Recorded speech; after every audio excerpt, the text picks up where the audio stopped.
Bom dia a todos, bom dia a todas. Sejam muito bem-vindos e bem-vindas a mais um ICL Mercado e Investimentos. Hoje, segunda-feira, dia importante porque a gente traz aquele termômetro, aquelas expectativas do mercado em relação à Bolsa, em relação a nossos indicadores macroeconômicos que vocês já conhecem. Mas, além disso, a gente vai falar de confiança, como é que está a confiança aí dos serviços, do comércio. Temos notícias importantes vindas da Ásia, porque por lá a gente tem novidades em relação à China Evergrande. Saiu o IGPM, a famosa inflação do aluguel, conhecida aí popularmente dessa forma. E também aí vamos passar pelos principais assuntos do mercado, inclusive aí falar da sexta-feira, que tivemos aí notícias bem enviesadas na sexta. Mas antes de tudo isso, quero dar bom dia para o André. Bom dia, André, como você está nessa segundona? Bom dia, Débora. Bom dia a todos os telespectadores. Segundona que pelo menos uma semana mais curta, né? Então, até quarta-feira só que vai a nossa semana, né? Mas a gente tem muito assunto para tratar hoje. Hoje é um dia que recheado de coisas, né? Saíram índices de confiança tanto do comércio quanto dos serviços. Isso aí está preocupando um pouco a economia brasileira. Então, vamos ver o que vai acontecer nos próximos meses. Saiu também o nosso querido relatório Focus, Boletim Focus, que mostra a confiança do mercado financeiro. Saiu o IGPM dentro do esperado, acredito, sem grandes novidades, com a inflação para o consumidor ainda bem controlada. Mas vamos começar então já falando do nosso mundão, né, da Ásia, né, porque você teve algumas repercussões acontecendo aí por causa de coisas que aconteceram nesse fim de semana, né, coisas que aconteceram na sexta-feira. Então, você pode dar uma explicada aí, Débora, como que a Ásia fechou essa segunda-feira? Olha, essa semana, pessoal, para vocês entenderem por que a Ásia teve o movimento que teve depois de uma sexta tão ruim, né? E a gente vai falar isso no final do programa. Sexta-feira foi um dia muito negativo para as bolsas como um todo, nos Estados Unidos, aqui no Brasil. Só a Nasdaq se salvou, mas eu também vou explicar por que lá no finzinho, antes da gente tratar da abertura, porque isso deve influenciar também nossa abertura aqui. Mas a Ásia ela conseguiu se descolar desse movimento de sexta hoje. Então, ela abriu positiva, ficou levemente positiva, tá, gente? Então, não foi ali um movimento grande na Ásia de alta, foi um movimento, inclusive, mais leve de alta, foi uma alta bem moderada. Mas a gente teve alguns pontos que influenciaram essa alta moderada. Um deles é que a gente tem a decisão de política monetária no Japão, que acontece amanhã, e na quarta-feira a gente tem a famosa super quarta, né? Então, no dia 1º de novembro, aí, depois do Halloween, do Dia das Bruxas, a gente vai ter, espero que a bruxa não esteja solta, a gente vai ter aí a decisão de juros aqui no Brasil e nos Estados Unidos, né? Então, a gente tem uma expectativa do mercado já acomodando em relação a essa decisão de quarta-feira e do Banco do Japão que acontece amanhã. Então, um dia de menos ansiedade, eu diria, do mercado em relação aos juros. Isso deu ali um impulso até um pouquinho ali mais positivo para a Ásia, mas a gente teve um ponto importante que eu acho que vale a gente falar. Inclusive, vou colocar o Hang Seng aí na tela para vocês. Hang Seng é o índice de Hong Kong. E é lá em Hong Kong que a gente tem a Evergrande, a China Evergrande sendo negociada. Hoje a China Evergrande, ela caiu aproximadamente, né? Não foi nem mais, mas foi muito próximo de 10% na sessão. Então, a gente viu ali uma queda muito abrupta da China Evergrande e isso aconteceu, né? A China Evergrande é aquela incorporadora que a gente sempre fala aqui, né? Para quem não está familiarizado ainda, é uma incorporadora muito grande chinesa que está com dificuldades ali em relação a seus pagamentos, está com dificuldades financeiras e tinha uma audiência marcada agora para novembro da China Evergrande, uma audiência que justamente iam ser discutidas, né, essas dificuldades financeiras da empresa, mas uma corte local resolveu adiar essa audiência que iria ali realmente tratar sobre esses assuntos de dificuldades financeiras da companhia, resolveu adiar essa audiência para 4 de dezembro. Então, fica aí suspenso, né? Fica no ar essa decisão, como é que vai ser tratada essa dificuldade financeira até em uma corte. Então, realmente é uma audiência judicial, nesse caso, que a gente está falando.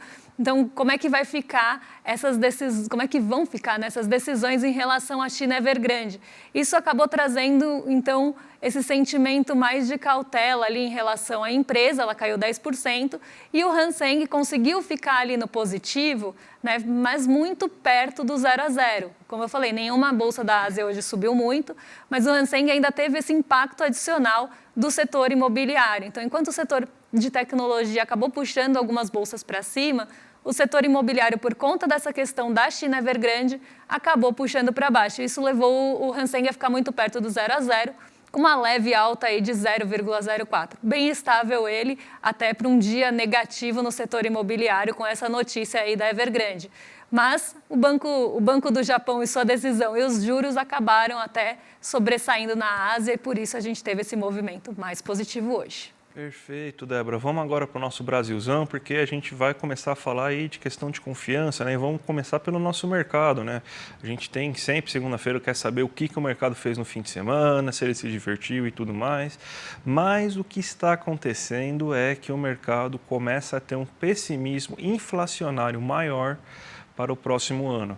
A gente tem que, para esse ano, o mercado acredita que vai ter, então, uma queda cada vez maior da inflação, cada vez mais uma inflação dentro da meta estabelecida, provavelmente sem grande dificuldade de ficar dentro da meta. Então, é isso que o mercado está projetando, os dados estão mostrando isso, a gente vai daqui a pouco até mostrar o IGPM para corroborar com isso, mas o cenário parece estar se deteriorando um pouco para o próximo ano, e não em relação ao crescimento econômico, em relação ao combate inflacionário. Vamos colocar aqui para vocês, agora aqui na tela, os principais dados que a gente tem em relação ao Boletim Focus, né? O que eles estavam imaginando, né? Então, a gente tem que, para o IPCA, você teve uma queda esperada da inflação esperada para esse ano, então ele acredita que a inflação vai ficar em 4,63%, só que para o próximo ano já aumentou, né? Estava em 3,87%, agora foi para 3,9%. No câmbio não teve mudanças. O PIB, você tem uma pequena variação, mas ainda é resultado daquele reajuste que está sendo feito, porque o IBC-BR de agosto veio um pouco abaixo do que foi esperado, então você tem um certo reajuste, o mercado está reajustando agora para 2,89% sua projeção. Para o próximo ano continua a mesma, ainda de 1,5%, mas a novidade está na questão da taxa Selic, que agora o mercado acredita que ela deve terminar o ano de 2024 em 9,25%, ou seja, uma queda, um desaperto monetário menor do que antes estava sendo esperado, que se fechasse em 9%. Então, com a questão da guerra entre Israel e Hamas, a possibilidade de que você tenha um acirramento e uma escalada desse conflito para demais países da região, você tem então uma possibilidade de aumentar principalmente o preço do petróleo no mercado internacional. E isso daí pode aumentar principalmente o preço do diesel, que a gente ainda não tem uma grande produção de diesel aqui no Brasil, a gente importa muito diesel, isso pode afetar o preço em termos gerais dos nossos bens aqui na economia local. Então, o mercado agora ficou um pouco mais pessimista para o próximo ano, acreditando que a gente vai ter maiores pressões inflacionárias e que vai precisar de medidas mais duras para o controle dessas pressões aí no próximo ano, Débora. Eu acho até, André, que tardou para o mercado começar a subir essa projeção de Selic para o ano que vem, né? Porque a gente sabe o quanto o mercado olha para, primeiro, questões fiscais, né? E eu vou falar também disso quando for falar do movimento de sexta-feira.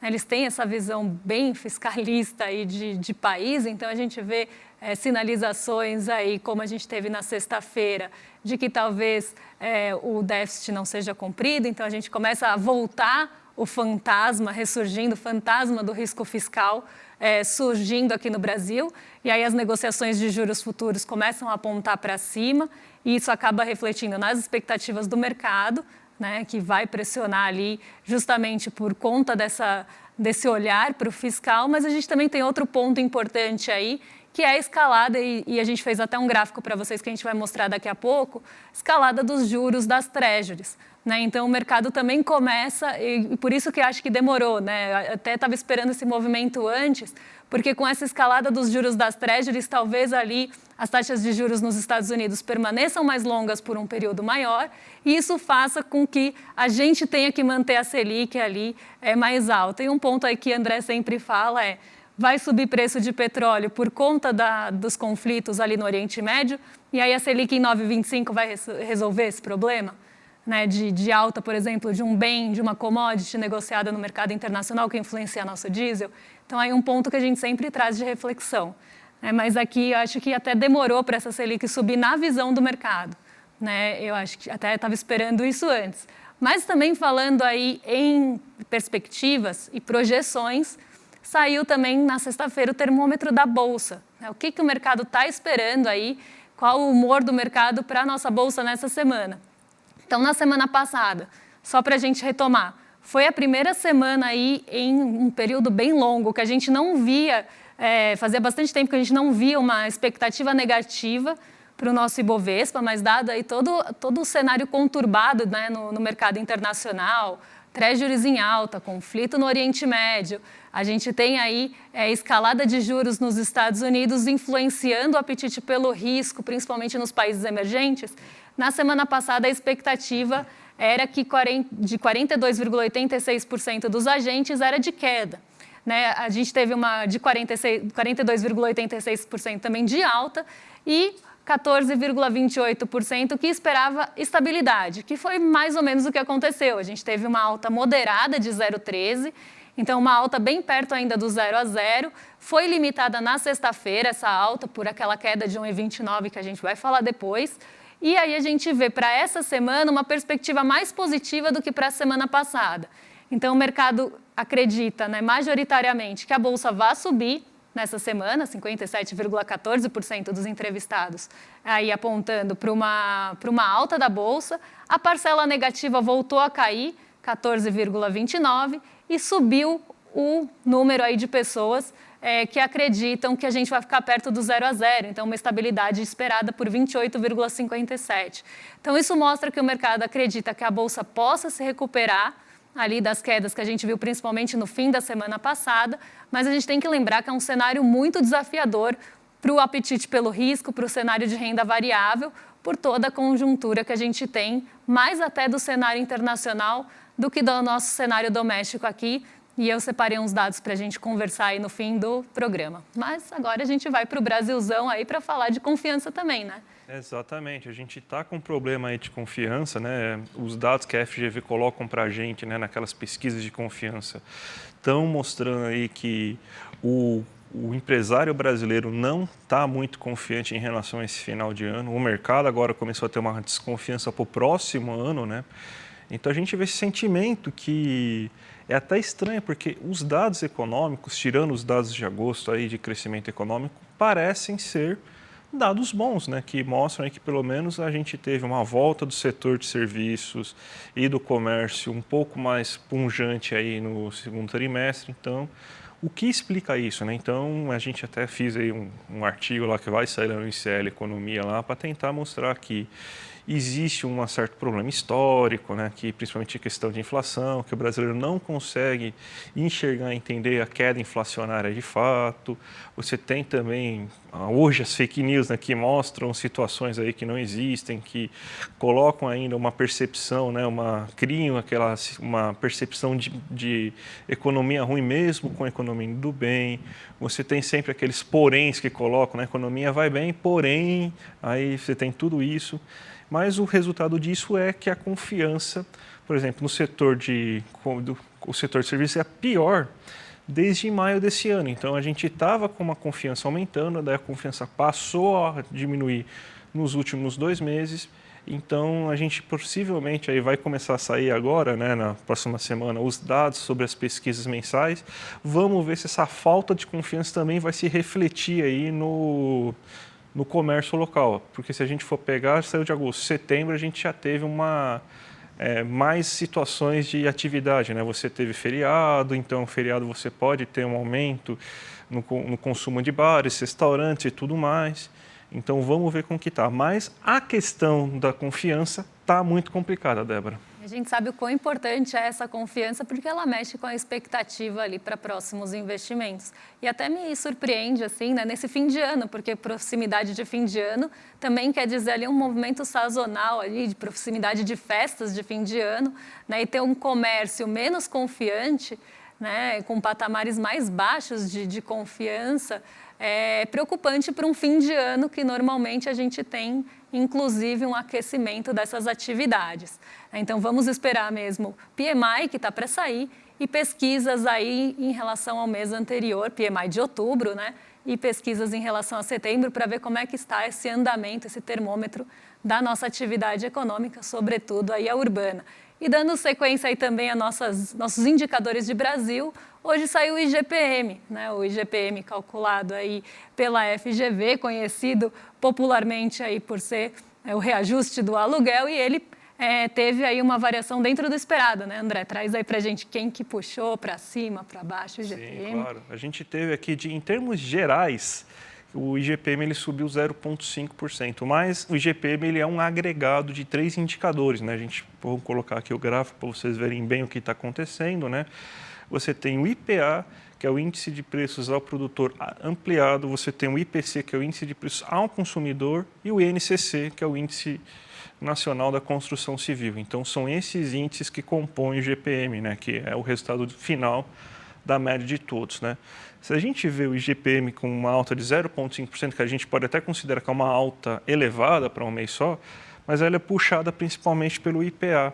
O índice de preços ao produtor ele está se ampliando e você está perdendo aquilo que a gente estava observando, que era aquela queda acumulada, ou seja, mesmo com uma ampliação, a gente ainda tem que, tanto no ano como em 12 meses, caiu consideravelmente o preço de produção desses itens, né? Então, você vê aqui, no ano, o IPA, que é o Índice de Preços ao Produtor Ampliado, já teve uma queda, o preço geral, de 7,14%, e nos últimos 12 meses, de 7,6%. Então, está bem mais barato produzir esse ano do que estava no ano anterior. Então, esse aí é um bom sinalização. Então, você tem agora certos aumentos, principalmente por causa do diesel, né? Então, o diesel está se elevando, o diesel é uma matéria-prima muito importante, então você teve essa alta. Mas se a gente for pegar o IPC, que está positivo, que nem a inflação, nosso IPC é o melhor retrato aí para a gente ver o que a gente pode esperar da nossa inflação final, que vai acontecer agora na segunda semana, que deve ser divulgada aí a nossa IPCA geral para o mês de outubro, né?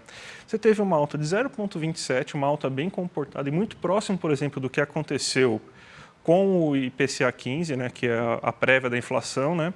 E você teve queda tanto no preço dos alimentos e dessa vez também queda no preço do grupo de transportes, porque você teve uma queda no preço da gasolina e essa queda refletiu bem, então ela foi uma fonte de deflação da economia nesse mês. Então, provavelmente a gente vai ter de novo essa mistura que tanto ajudou o combate inflacionário no primeiro semestre, que foi queda tanto do preço dos alimentos quanto do preço dos combustíveis. Isso aí vai ter um impacto positivo, teve um impacto positivo no IPC, por exemplo, e vai ter provavelmente no IPCA, tanto que você vê no ano só subiu 2,8%, né? O índice de preços ao consumidor, é uma alta bem baixa, se a gente for pensar no histórico que a gente tem aí de inflação nos últimos tempos, né?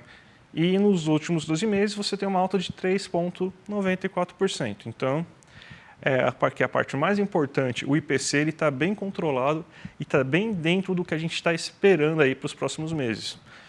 O INCC, que é o índice de preço da construção civil, mostrou que os bens de construção civil tiveram uma alta mensal de 0,2%. No ano, essa alta já está em 2,95% e nos últimos 12 meses está em 3,37%. Então, dentro do esperado, ainda temos uma queda do preço dos alimentos, agora uma queda também do preço dos combustíveis. Passagem aérea também foi o destaque negativo, que subiu quase 20% no mês de outubro, mas tudo dentro do esperado, Débora, nada de novidade aí. Exatamente. Lembrando aí que o IGPM ele acaba sendo um índice até mais sensível pela forma que ele é composto ao dólar, né? E esse ano, por mais que a gente tenha voltado ali ao patamar de R$5 nos últimos tempos, a gente teve uma queda considerável do dólar, né? E isso acaba também influenciando bastante aí no IGPM. E falando em dólar, falando em mercado, a gente vai dar uma passadinha aí no fechamento de sexta-feira. Vamos colocar aí na tela os principais índices, como eles fecharam, antes de falar da abertura de hoje, porque na sexta-feira a gente teve um movimento bem aí notado, né, no nosso noticiário financeiro.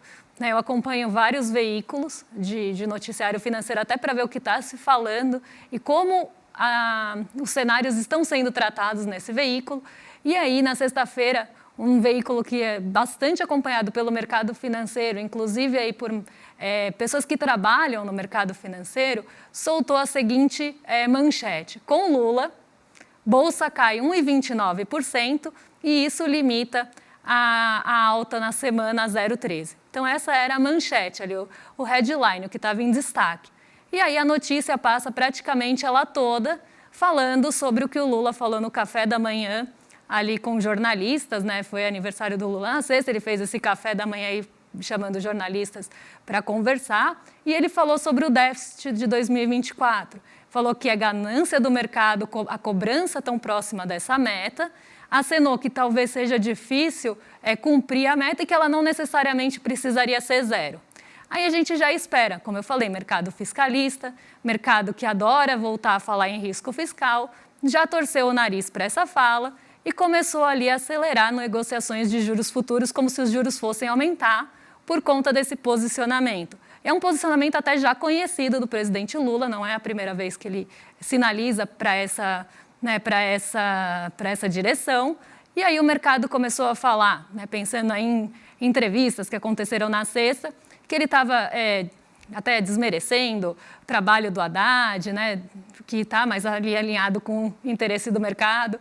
Enfim, começou a ter essa discussão aí nesses veículos. Como se a queda, e aí que vem o ponto principal, como se a queda de 1,29 tivesse sido puxada aí praticamente sozinha por essa fala do Lula que aconteceu na manhã. Né? Então, aqui a gente vê que não é bem assim. Né? E aí eu trouxe outros pontos para a gente analisar junto, né? Porque sim, a fala do Lula pode ter contribuído para um cenário mais negativo porque o mercado olha bastante para isso, mas ela sozinha não teria esse impacto que a gente viu acontecer na sexta-feira. Por quê? Na sexta-feira, o Dow Jones caiu 1,12%, né? Bastante aí puxado, né? E a gente vê um movimento global de fatores que acabaram culminando nesse desempenho aqui que eu vou explicar para vocês. O primeiro deles foi o aumento das treasuries, né? E as treasuries voltaram a acelerar um pouquinho durante a sessão da sexta-feira, depois elas fecharam com uma alta bem perto, com uma queda bem perto da estabilidade, mas elas avançaram ao longo da sexta-feira em alguns momentos, principalmente as de vencimentos mais longos. Movimento esse que a gente já vem falando há bastante tempo, eu quase falei disso a semana toda e nas outras semanas também. Então, um movimento que a gente vem observando. O petróleo Brent subiu mais de 2%, subiu 2,5% praticamente aí na sexta-feira, porque a gente começou a ter uma preocupação maior em relação ao envolvimento de outros países ou de outras regiões no conflito do Oriente Médio. Então, a gente começa a ter uma desconfiança se Irã vai ou não, de novo, essa desconfiança volta para o radar, se ele vai ou não ali ser puxado para esse conflito. E lá no Irã passa um estreito importante, que praticamente 20% a 30% da oferta global de petróleo passa por ali. Né? Então, a gente vê o petróleo subindo 2,47 nesse dia por conta disso. O índice VIX, que está ali em cima, subiu 2,85 e durante o dia ele foi até mais alto, porque o índice VIX, para quem não sabe, é um índice de volatilidade. Né? Ele mostra qual é a volatilidade ali, um termômetro de qual a volatilidade esperada para o S&P. Né? Então, ele é calculado e negociado, é uma negociação de volatilidade, por mais que isso seja estranho, isso acontece, tem pessoas que negociam volatilidade no mercado, e a volatilidade esperada subiu 2,85% e ela já tinha subido mais de 6% durante a semana. Então, aqui a gente vê esse movimento do VIX em alta. O VIX, para quem não sabe, ele é popularmente conhecido como índice do medo, porque toda vez que a gente tem um receio maior, um aumento de uma preocupação, ele sobe. Porque se espera que as bolsas vão ficar mais voláteis em um cenário aí de mais preocupação, de mais incerteza, mais medo mesmo. Então, o VIX subiu 2,85. A Nasdaq foi a única bolsa que fechou positiva em Nova York na sexta. E ela não fechou muito positiva, não. Ela fechou 0,38 positiva. E por que ela fechou positiva, sendo que estava todo mundo negativo? A gente teve duas divulgações importantes de resultados corporativos, uma da Intel e a outra ali da Amazon. Elas acabaram disparando ali durante a sessão, as duas ações dispararam bastante e acabaram diminuindo as perdas da Nasdaq, levando ali a bolsa para o terreno positivo 0,38. Mas aqui um motivo específico de Nasdaq, de setor de tecnologia e ligado a resultados corporativos. Se a gente vai para o Dow Jones, ele caiu 0,48. Então, a gente vê um dia positivo e um dia negativo em massa, pensando ali nas bolsas, né, índices daqui de Nova York. A gente vê um índice de volatilidade subindo quase 3%, então um dia muito ali de muita tensão e de muito aumento de preocupação, e o petróleo Brent também subindo com ali preocupações relacionadas ao conflito do Oriente Médio. Então a gente vê que tem todo um cenário global também puxando o Ibovespa para baixo. Então a fala lá realmente de zerar déficit ou não, que é algo até que a gente vem falando bastante aqui, né, desse olhar muito para esse déficit de 2024, sozinha não puxaria a Bolsa tão para baixo, mas o noticiário colocou dessa forma. Inclusive que os juros subiram por isso, enfim, uma série ali de desencadeamentos que são parte de uma conjuntura global também, né, e muito mais negativa. Eu passei a semana toda falando que a nossa Bolsa estava acompanhando um cenário deteriorado de uma forma global, né, então isso se repetiu na sexta. Cenário que a gente viu a semana toda. Então, acho que vale a pena tocar nesse ponto, porque praticamente todos os veículos que eu li, inclusive um muito lido pelo mercado financeiro, apontaram esse tipo de notícia. E aí a gente sabe, né, a gente falou na sexta também sobre isso, desse enviesamento do noticiário financeiro e que ele não é neutro, né? A gente também já falou isso aqui. Ele não é neutro e, às vezes, coloca falas técnicas para disfarçar isso, mas acho que aqui ficou bem explícito. Perfeito, Débora. 3 minutinhos aí para a gente fazer, então, nosso giro de mercado? Vamos lá. Então, vamos ver como é que está a nossa Bolsa hoje. Nossa Bolsa que abriu bem positiva durante a manhã, né, durante o comecinho da manhã. Agora opera perto da estabilidade ali, com 0,07% de alta. A gente vê a Nasdaq acelerando, também as altas, S&P 500 positivo, menos que a Nasdaq, tá? Então aqui a gente vê um movimento positivo vindo de Nova York, diferente do que a gente viu na semana passada, até porque na semana passada a gente teve uma queda bem brusca nos índices de Nova York, inclusive o S&P 500, que tinha ali um patamar de suporte, que a gente fala, então quando a gente chega àquele piso, espera que a Bolsa vai subir, ali em torno dos 4.200 pontos, na sexta-feira ele furou esse patamar, foi para 4.100 pontos, 4.117 para ser mais exata. Então a gente vê até uma expectativa a partir daí que a Bolsa fosse subir, né? Esse patamar era 4.200 e ele foi furado. Outro ponto que ajudou bastante ali no sentimento negativo da sexta.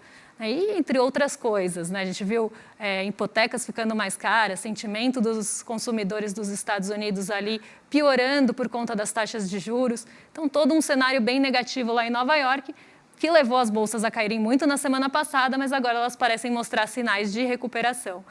O Xangai Composto subiu 0,12, Nikkei 225, acabou ali sendo uma exceção na Ásia, justamente porque lá no Japão que vai ser decidida a política monetária, então a gente tem ali um pouco mais de realmente movimento, mas aqui um caso isolado na Ásia, o dólar está caindo, apesar aí de toda a incerteza que a gente tem em relação à quarta-feira, porque quarta-feira a gente tem super quarta, né? Mas aqui o dólar caindo em resposta também à alta da nossa bolsa, mas ainda muito próximo ali dos R$5. O DXY, que mede o dólar frente aos pares, também caindo, então mostrando um enfraquecimento do dólar de uma forma geral, não só frente a um país emergente, mas também a seus pares, caindo 0,28, mostrando aqui que talvez o mercado espere na quarta-feira a manutenção dos juros e não a alta dos juros nos Estados Unidos. E o petróleo Brent recua a $87 por barril, cai 1,81 hoje, respondendo também aquele movimento que também foi um movimento de especulação, um movimento bem pontual de petróleo Brent subindo quase 2,5 por conta dessa, até teve um aumento ali, na verdade uma preocupação em relação ao aumento do ataque ali terrestre em Gaza. Então, a gente teve toda uma preocupação na sexta-feira, mas hoje o barril volta ali para a normalidade. Normalidade, diria, né, para os patamares que ele vem ali sendo mantido em $87. Perfeito, Débora.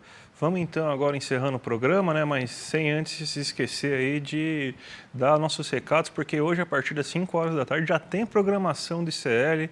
Então a partir das 5 até as 8h30 fiquem com a gente, porque às 5 horas já vai ter o Rolê ICL com o William De Luca. Logo após a gente tem também o ICL Notícias segunda edição com a Gabi Varela e nossa dupla de Chicos, Chico Pinheiro e Chico Sá. E a partir das 7h30, Sinapse com a Robertinha Garcia e também com o César Calerron. Então, já fica ligado aí no ICL para o resto do dia, que vai valer muito a pena, Débora. E amanhã a gente está de volta a partir das 7, com toda a programação que vocês já acompanham e conhecem. Então, desde as 7 da manhã tem Desperta ICL, ICL Notícias primeira edição, em detalhes, aprofundando aí um tema discutido durante a semana e durante o dia. E também aí chegamos nós às 11 horas da manhã com o ICL Mercado e Investimentos, trazendo aí as atualizações do mercado, dos indicadores econômicos, o que está mexendo com os investimentos. Então, a gente está de volta amanhã, dia importante, porque tem decisão de juros, mas não tão importante quanto a super quarta que vem aí e na quarta-feira, dia 1º. Então, até amanhã. Até mais, gente. Tchau, tchau. Pois é, chegou a hora do primeiro grande lançamento do ICL na área de filmes e documentários. Você está preparado para assistir um filme que vai te tocar profundamente e revelar uma verdade que todo mundo tenta esconder? No dia 12 de novembro, um domingo, às 8 horas da noite, no horário de Brasília, a gente vai apresentar para vocês trechos do documentário De Quanta Terra Precisa o Homem e também fazer um debate incrível sobre essa, que é uma das questões mais importantes para o Brasil, a questão da terra.